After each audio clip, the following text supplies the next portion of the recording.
In 1891, when electricity was first installed in the White House, President Benjamin Harrison and First Lady Caroline were afraid to touch the light switches. They thought they were going to get electrocuted. So their staff had to turn the lights on and off for them.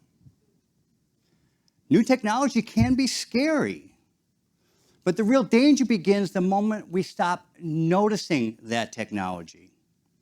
Because the most impactful technology in history didn't spread by force. It became impactful by first becoming boringly essential and then invisible. So today we flip a switch, the room fills with light. We don't think twice. We don't think about the wires in the walls. We don't think about the electricity running through them. We don't even think about the people who designed the system. We just expect light. Now, the same thing happened with the internet. At first, it was debated, it was feared. Now, like electricity, it just lives in the background. Now, I don't know about you, but I only think about GPS, internet, electricity when the bill shows up or when something breaks. Then suddenly it matters. So invisible doesn't mean unimportant. It means foundational. And that's the pattern now echoing through artificial intelligence. Now today, yeah, AI is loud. It sparks debate, excitement, even fear. That's how transformative technologies arrive. But AI kind of breaks that pattern. Part of AI will disappear, but part of it will not. And it has to do with where it shows up and how we experience it, right? Electricity is an energy source. Some company generates it, we consume it, it flows in one direction. The internet connects us, but we don't interact with it, we just communicate over it. These technologies don't invite interaction, they just work. They just live, which means they're able to disappear so cleanly. But AI is different. It isn't just infrastructure. We experience it in layers. And one of those layers responds. It adapts. It talks back.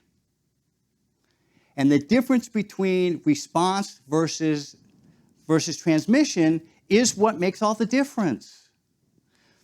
The first layer we experience with AI is the infrastructure. It's the models and data humming quietly in the background, right? This is what I call the ambient layer, the lower layer of AI.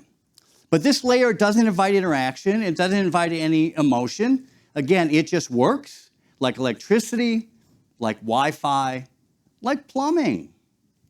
And the ambient layer is already disappearing.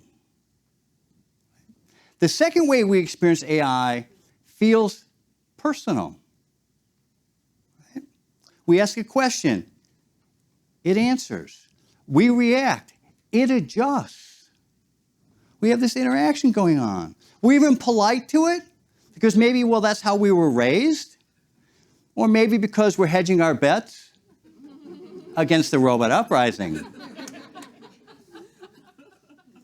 This is what I call the relationship layer.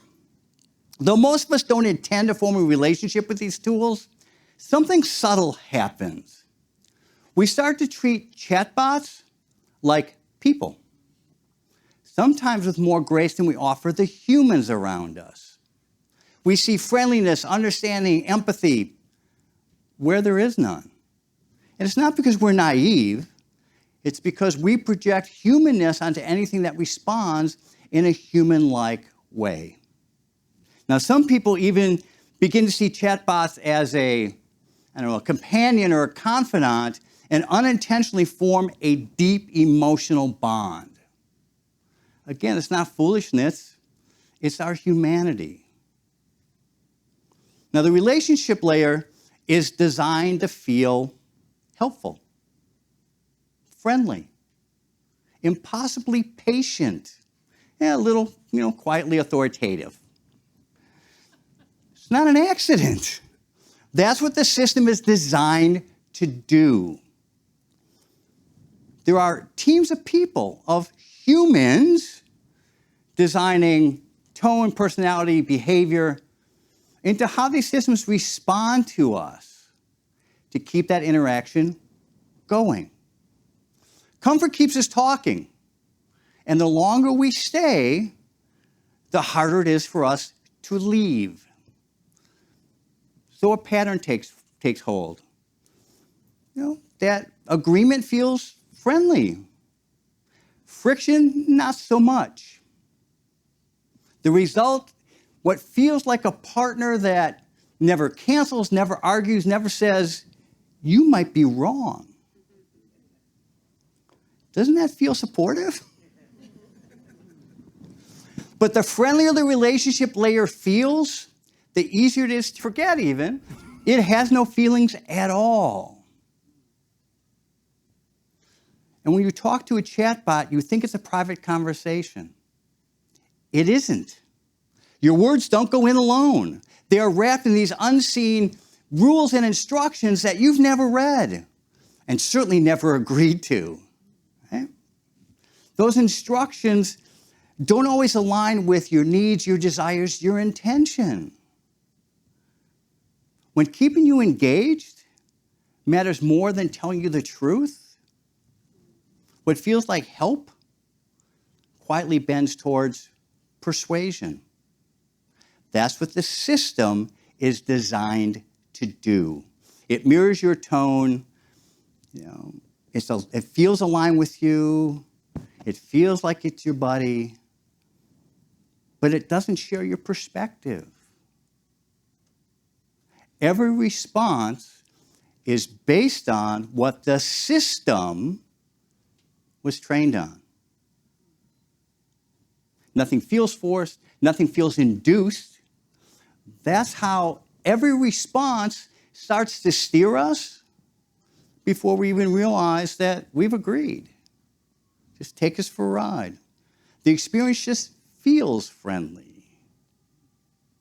Maybe the real risk is not AI becoming smarter than us.